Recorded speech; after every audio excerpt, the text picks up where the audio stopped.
بندے ہم پہ اعتراض کرتے تھے یہ یا علی مدد یا علی مدد یا علی مدد، اللہ سے کیوں نہیں مانگتے؟ میں بتاتا ہوں، فقیر کا کام ہوتا ہے دروازے پہ دستک دینا، اندر سے جو بھی آئے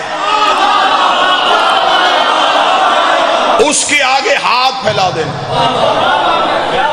فقیر دروازے پہ بیٹھ کے یہ نہیں کہتا کہ فلاں آئے گا تو اس سے مانگوں گا، اس کا کام ہے دروازے پہ بیٹھ جانا، اندر سے جو بھی آئے اس کے آگے ہاتھ پھیلا دینا، جو بھی آئے اس کے آگے ہاتھ پھیلا دینا۔ ہم پہ فتوے نہ لگاؤ، ہم اللہ کے دروازے پہ مانگ نہیں گئے تھے، اس کے گھر سے سوائے علی کے کوئی آیا ہی نہیں۔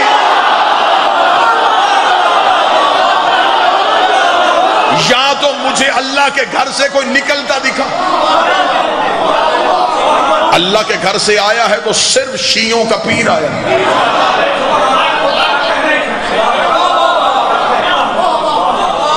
ہم علی ولی اللہ لطف لینے کے لیے نہیں پڑھتے، توحید کو سمجھنے کے لیے پڑھتے ہیں۔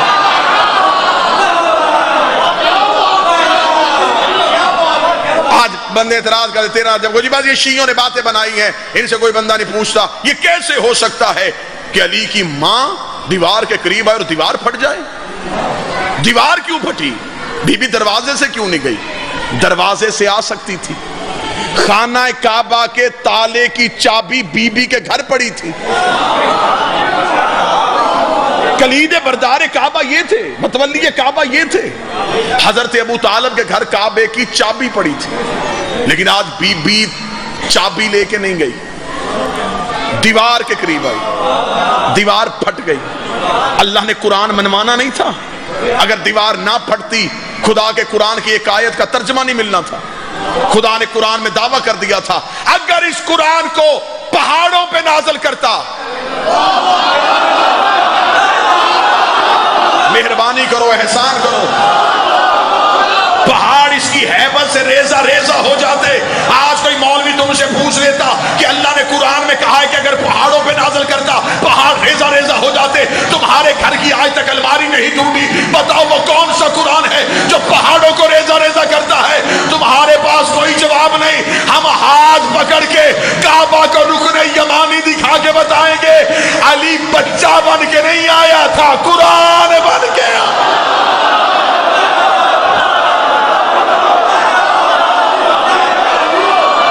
جو اترا ہے وہ قرآن ہے،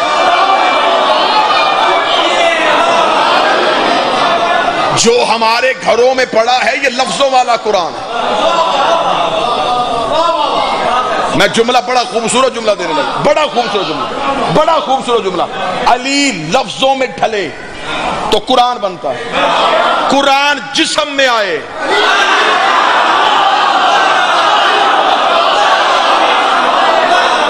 تو علی بنتا ہے۔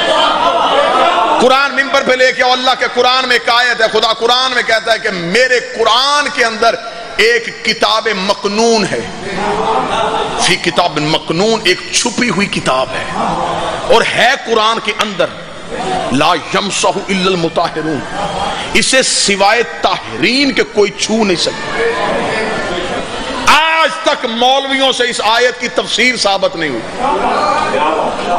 خدا نے کہا کہ میرے قرآن کے اندر پھر ایک کتاب ہے جو چھپی ہوئی ہے،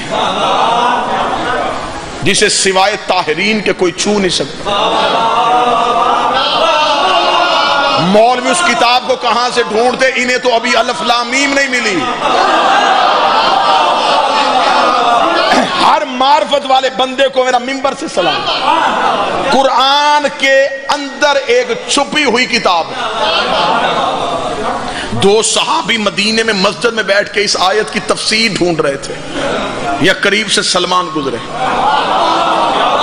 ان میں سے ایک نے کہا اس سے بلاؤ، یہ علی کا شاگرد ہے، اس سے پوچھتے ہیں کہ اس آیت کی تفسیر کیا ہے۔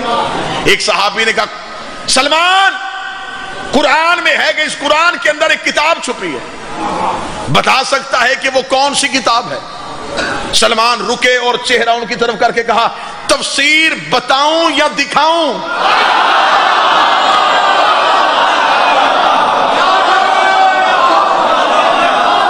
میں تمہیں قرآن کی تفسیر بتاؤں؟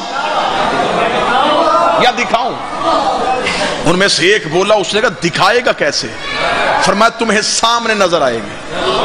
انہوں نے کہا ابھی قرآن کھولے گا، قرآن میں سے انگلی رکھے گا اور کہے گا یہ ہے وہ آیت جسے اللہ نے کتاب مکنون کہا ہے، یہ ہے وہ رکوع جسے اللہ نے قرآن مکنون کہا ہے، یہ ہے وہ سورت۔ سلمان نے قرآن نہیں کھولا، سلمان نے دونوں کی کلائی پکڑی، گلی میں چلتا ہوا، آؤ تمہیں کتاب دکھاؤں، آؤ تمہیں کتاب دکھاؤں، آؤ تمہیں کتاب دکھاؤں، آؤ تمہیں کتاب دکھاؤں۔ زندگی میں سوچنے والے بندے کے سامنے میں نے خطاب کیا ہی نہیں ہے، عشق علی کے بیٹوں سے مانگا، عشق والے بندوں کو معرفت سنانے کے لیے آیا ہوں۔ سلمان ہاتھ پکڑ کے چلتے چلتے زہرا کے دروازے پہنچے، زہرا کی دہلیز میں ہاتھ لگا، یہ ہے وہ کتاب مکنون، یہ ہے وہ کتاب مکنون۔ اس گھر کے اندر وہ قرآن رہتا ہے، اس گھر کے اندر وہ قرآن رہتا ہے۔ انہوں نے کہا سلمان بوڑھا ہو گیا، تجھے ہی نہیں پتا اس گھر کے اندر قرآن کیسے ہے؟ سلمان نے کہا مجھے بتاؤ قرآن میں کیا ہوتا ہے؟ انہوں نے کہا آیتیں ہوتی ہیں۔ سلمان نے کہا ابھی دروازہ کھلے گا، میں تمہیں آیتیں چلتی ہوئی دکھاؤں۔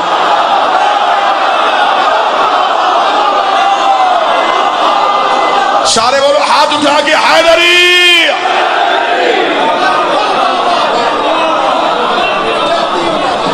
میں تمہیں چلتی ہوئی آیتیں۔ درود سارے حضرات مل کے بلند آواز سے پڑھیں۔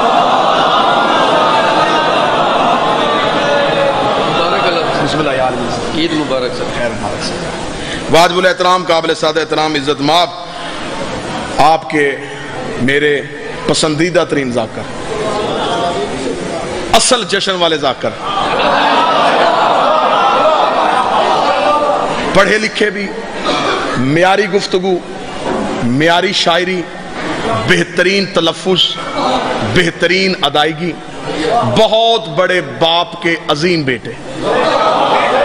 آج کی اس خوشی کے صدقے میں میرا مالک ہمیشہ کی خوشیاں نصیب فرمائے، حاسدین کی حسد سے بچائے، شریروں کے شر سے بچائے، دشمن کی نظر سے بچائے، ہر علی ولی اللہ پڑھنے والا ہمیشہ کے لیے سلامت رہے، اپنے شاگرد، اپنے سوزیوں، اپنے خاندان، دوست احباب کے ساتھ قائم کے ظہور تک آباد رہے۔ سلمان نے کہا آؤ میں تمہیں چلتی ہوئی آیتیں دکھاؤں۔ علی قرآن بن کے کعبے کی دیوار پہ آیا۔ چلیں آیت آگے چلتی ہے، اسی آیت کو مکمل کرو اور میں آپ کو سلام کروں۔ خدا کہتا ہے وَأَحِدْنَا إِبْرَاهِيمَ وَإِسْمَاعِيلَ، ہم نے وعدہ لیا تھا ابراہیم اور اسماعیل سے، إِنَّ طَاهِرَ بَيْتِي، تم دونوں باپ اور بیٹے نے میرے گھر کو پاک کرنا ہے۔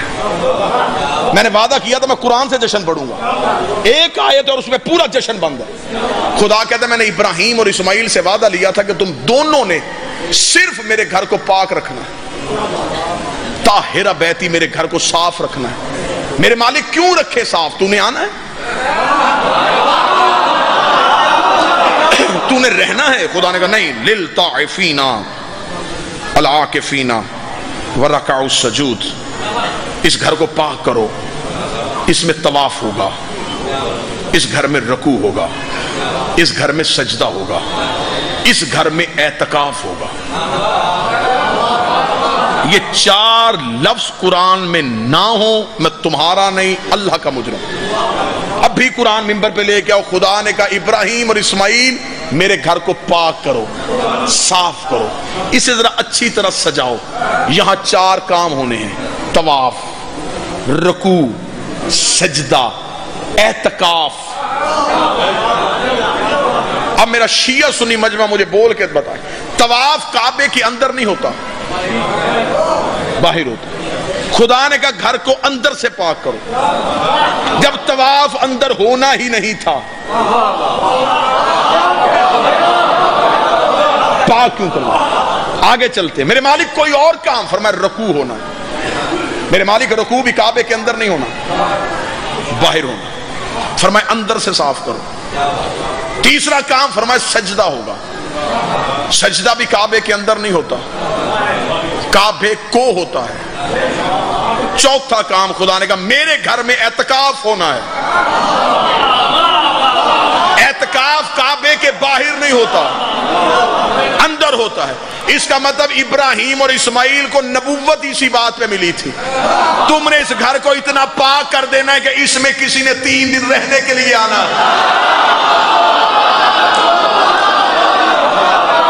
اس بندے کے ہاتھ پہ بیعت کروں گا جو مجھے اللہ کے گھر میں کسی کو رکتا ہوا دکھائے کہ کبھی ابراہیم اللہ کے گھر میں رکا ہو، کبھی اسماعیل اللہ کے گھر میں رکا ہو، کبھی کوئی نبی اللہ کے گھر میں رکا ہو، بلکہ اس نے تو نبیوں کی ماں کو اپنے گھر سے نکال دیا تھا۔ پھر میرے مالک تیرے گھر میں اعتکاف، اور خدا نے یہ نہیں کہا تھا کہ میرے گھر میں رہائش ہوگی، خدا نے کہا میرے گھر میں اعتکاف ہوگا۔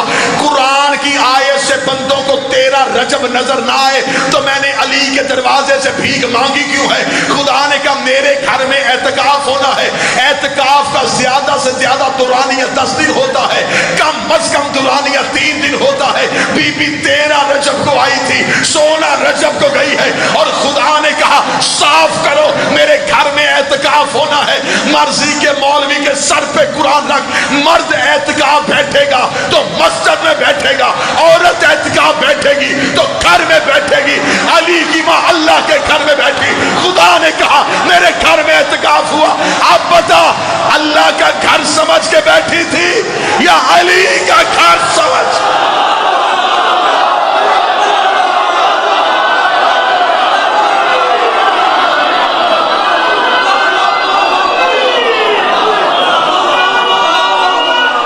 بسم اللہ۔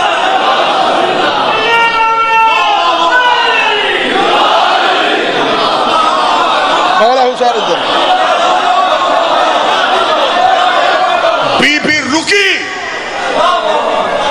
خدا نے کہا میرے گھر میں اعتکاف ہوا، میرے گھر میں کوئی رکا ہے، بس اس رکنے کے لیے 4 دیواری بنوائی۔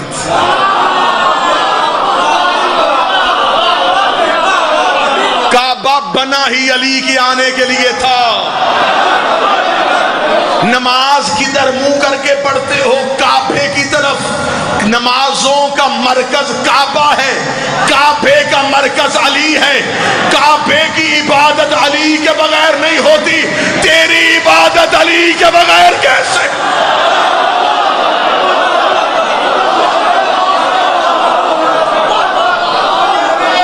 اہل سنت کتابوں سے یہ حدیث نبوی دکھانے کے لیے تیار ہو۔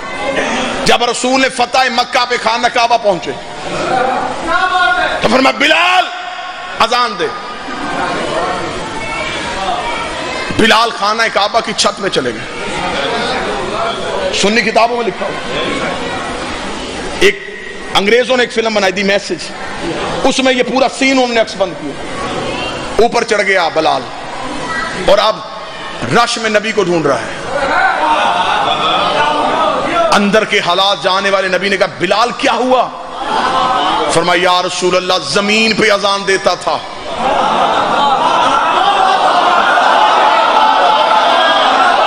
منہ کعبے کی طرف کرتا تھا، بھیج کعبے کی چھت پہ دیا ہے، ایسے اذان دوں؟ علم عباس گواہ ہے، نبی کا جو فرمان ہے وہ کتابوں میں آج بھی درج ہے۔ نبی نے اونچی آواز میں کہا مجمع میں ڈھونڈ علی کہاں ہے؟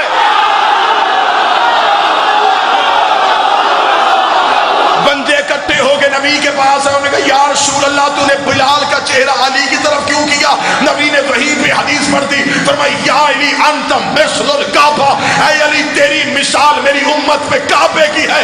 کتنا بدبخت ہے وہ نمازی جس کی نماز میں کعبہ ہی نہیں ہے۔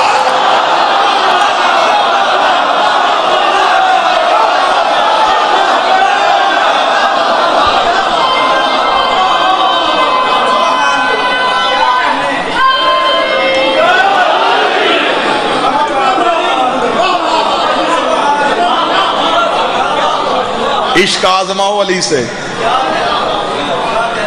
اس نے تو کرم کر دیا، اس نے اپنی ولایت ہمیں دے دی، اب امتحان ہمارا ہے۔ جس بندے نے علی، بس آخری جملے کہہ کے میں قبلہ قاضی صاحب کے حوالے میں کر لوں، ہمیں جو اس نے علی کی ولایت دی ہے یہ اس نے ہمیں روز اول دے دی تھی۔ اور مہربانی کرو دنیا میں لوگوں کی منتیں نہ کیا کرو علی اللہ پڑھنے کے لیے، جنہوں نے پڑھنا تھا وہ اللہ نے چن لیے۔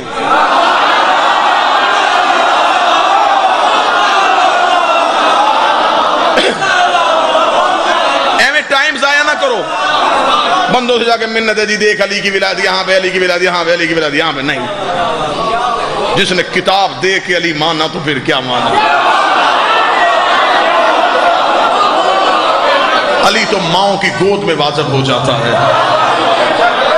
علی تو یوم الست روز اول اللہ نے روحوں کو چن لیا تھا، جسے اللہ نے علی کی ولایت سے سرفراز کر دیا. پھر ہمیں اب دنیا میں دشمنوں میں بھیجا ہے علی کی ولایت کے امتحان کے لیے. ادھر سے خطرے، ادھر سے پریشانی، ادھر سے گالی، ادھر سے قطع تعلقی. یہ ساری چیزیں جب دیکھو تو سمجھ لینا علی تمہیں قریب کر رہا ہے.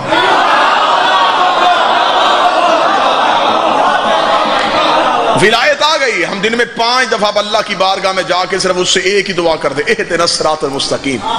ہمیں علی کی ولایت میں قائم رکھ. ایسا نہ ہو کہ کوئی اتنا بڑا امتحان آ جائے کہ ہم سے استقامت نہ رہے، ہمارے ہاتھوں سے علی چھوٹ جائے، ہم علی سے ایک لمحے کے لیے پیچھے ہو جائیں. امتحان دینا علی نہ دینا. دنیا میں امتحان آئیں، آزمائشیں آئیں، مصیبتیں آئیں، مشکلات آئیں، تکلیفیں آئیں، دکھ آئیں، سمجھنا کہ علی تمہیں قریب کر رہا ہے. آسانیاں آئیں، تعلقات اچھے ہو جائیں، بادشاہت مل جائے، خزانوں کے منہ کھل جائیں، سمجھنا علی تمہیں دور کر رہا ہے. جتنی مصیبتیں زیادہ آئیں گی اتنا علی کی ولایت کا امتحان دینے کا لطف آئے. میں ایک جملہ کہہ کے منبر چھوڑتا ہوں صرف عقیدوں کو بہتر کرنے کے لیے.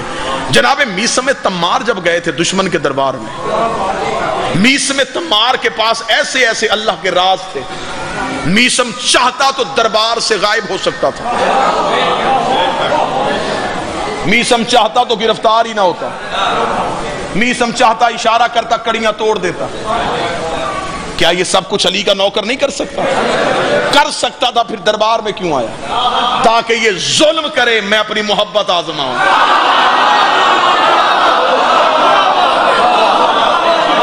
کہ میں علی کے ساتھ کتنا مخلص ہوں.